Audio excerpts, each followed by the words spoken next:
ഇരുളിൽ അലയും നരരെ തേടി തരയിൽ വന്നവനേ, കരകൾ പാപക്കരകൾ കഴുകും. ക്രിസ്തുയേശുവിൻ്റെ നിസ്തുല്യ നാമത്തിൽ ശുഭസന്ദേശത്തിലേക്ക് സ്വാഗതം.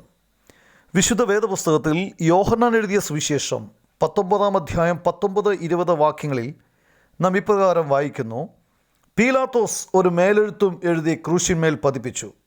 അതിൽ നസറേയനായ യേശു യഹൂദന്മാരുടെ രാജാവ് എന്ന് എഴുതിയിരുന്നു. ക്രൂശിക്കപ്പെട്ട കുറ്റവാളിയുടെ ക്രൂശിൽ തൻ്റെ കുറ്റം വെളിപ്പെടുത്തുന്ന ഒരു കുറ്റപത്രം സ്ഥാപിക്കുമായിരുന്നു. കർത്താവായ യേശു ക്രിസ്തു ക്രൂശിക്കപ്പെട്ടപ്പോൾ കുറ്റപത്രം എഴുതി ക്രൂശിന്മേൽ വെച്ചു. അത് നസറേയനായ യേശു യഹൂദന്മാരുടെ രാജാവ് എന്നായിരുന്നു. ക്രൂശിൽ കിടന്ന ഈ മനുഷ്യൻ ആരാണ്? ഒരു തരത്തിലുള്ള കുറ്റവും തെളിയിക്കപ്പെട്ടിട്ടില്ലാത്ത നിരപരാധിയും നിഷ്കളങ്കനും പാപരഹിതനുമായ യേശുക്രിസ്തുവാണ്. ഒരു രാത്രി മുഴുവൻ യേശുവിനെതിരെ ആരോപണങ്ങൾ ഉന്നയിച്ച് പീലാത്തോസിന് മുമ്പായി കുറ്റപ്പെടുത്താൻ എല്ലാ ശ്രമങ്ങളും മഹാപുരോഹിതന്മാർ നടത്തിയെങ്കിലും അവനെതിരെ ഒരു കുറ്റവും തെളിയിക്കാൻ കഴിഞ്ഞില്ല.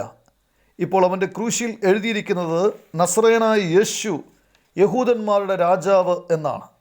അവൻ യഹൂദന്മാരുടെ രാജാവ് മാത്രമല്ല, വിശുദ്ധ വേദപുസ്തകത്തിൽ അവന് രാജാക്കന്മാരുടെ രാജാവ് എന്ന് വിളിക്കുന്നു. ദൈവപുത്രനായ യേശു എല്ലാ മനുഷ്യരുടെയും രാജാവാണ്. സർവ്വമാനവരാശിയുടെയും പാപത്തിന് പരിഹാരമായി അവൻ ക്രൂശിൽ യാഗമായി തീർന്നു. 3-ാം ദിവസം മരിച്ചവരുടെ ഇടയിൽ നിന്നും ഉയർത്തെഴുന്നേറ്റു. അവനിൽ വിശ്വസിക്കുന്ന ഏതൊരാൾക്കും പാപമോചനവും രക്ഷയും പ്രാപിക്കാം.